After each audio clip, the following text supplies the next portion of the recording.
My name's Iman Eslami. I'm an Iranian American law student. I grew up in Southern California in Orange County.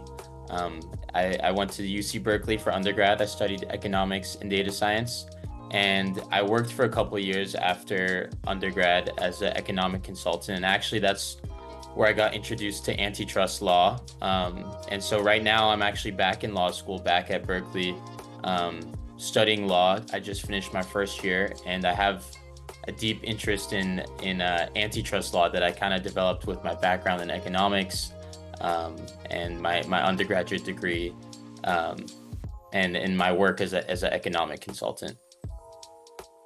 I think my interest in antitrust and unfair competition law, I guess it starts with kind of my obsession with fairness. I think my role in my family and in my community was always that of kind of a mediator, and I've always wanted to make sure that things were always fair for people, and I felt that at a very local level from a young age, and as I've gotten older, I've honestly wanted to try to find ways to promote fairness to some of my more broader interests. And in undergrad, I studied economics and data science, and then I worked as a economic consultant for actually antitrust disputes after graduating. And I think I kind of got inspired by that work, and also the energy and movement in antitrust and unfair competition law, that it feels like a lot is happening right now. And it just felt like antitrust and unfair competition law provided me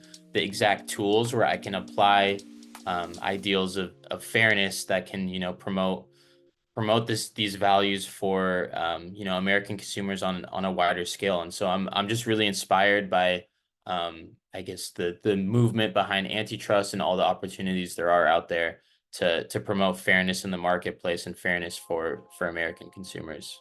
It's a wonderful honor to be selected as a fellow. I know the Cal Lawyers Association has so many wonderful attorneys and even economists and all kinds of people within the organization that I'm just really excited to be connected to.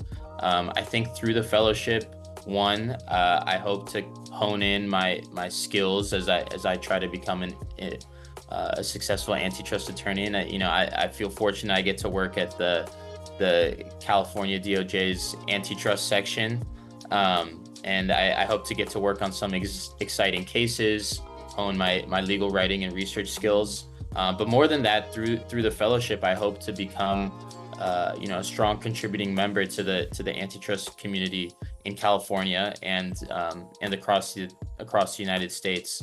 I've already met so many wonderful lawyers who have expressed their willingness to help me out, help me grow and build my career.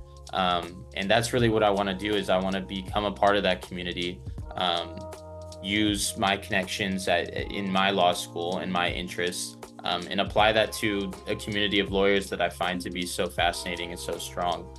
So I'm just really excited to take advantage of all the connections and all the helpful people in events that I get to go to. I think it's going to be a really great opportunity for my career, and I can't wait to get started. Mentorship has been a huge part of I guess my story. I coming from an Iranian American background with both my parents being immigrants and me being the first person in my family to become a lawyer. I think a lot of the things you need, a lot of the I guess pathways that are available as a lawyer, they weren't always super clear to me.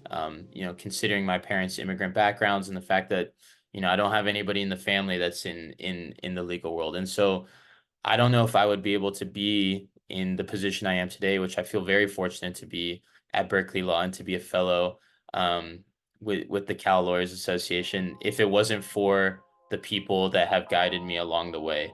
I think that's one thing I've been super impressed within the legal community, is there's just so many people, and especially within Cal Lawyers Association, so many people that are willing to lend out a helping hand because they want to give back in ways that they received earlier on in their careers.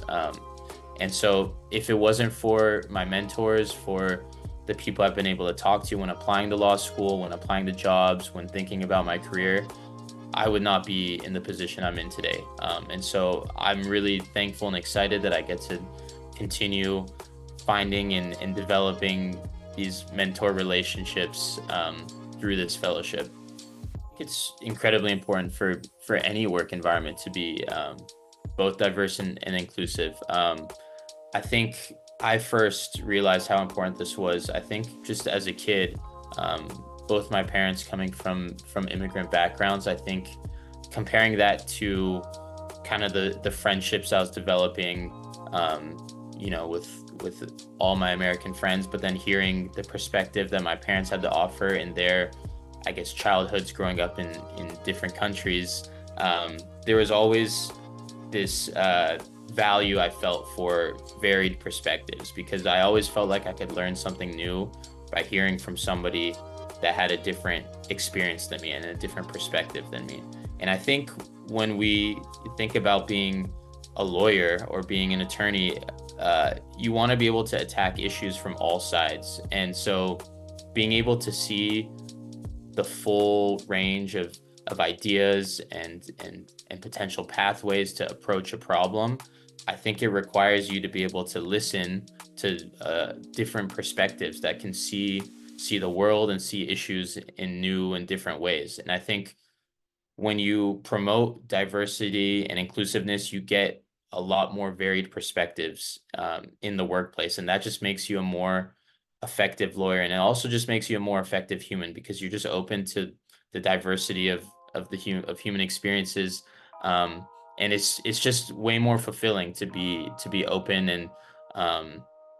and to have that type of knowledge and listen to people who've experienced the world in a different way than you have. And so as I think about my career in antitrust, I really hope to listen to as many perspectives as I can and to be included in diverse workplaces where I can kind of like meld together a lot of the perspectives I hear and attack the toughest issues with the confidence that I've listened to a number of different people and can put that together in a really effective way to answer tough questions.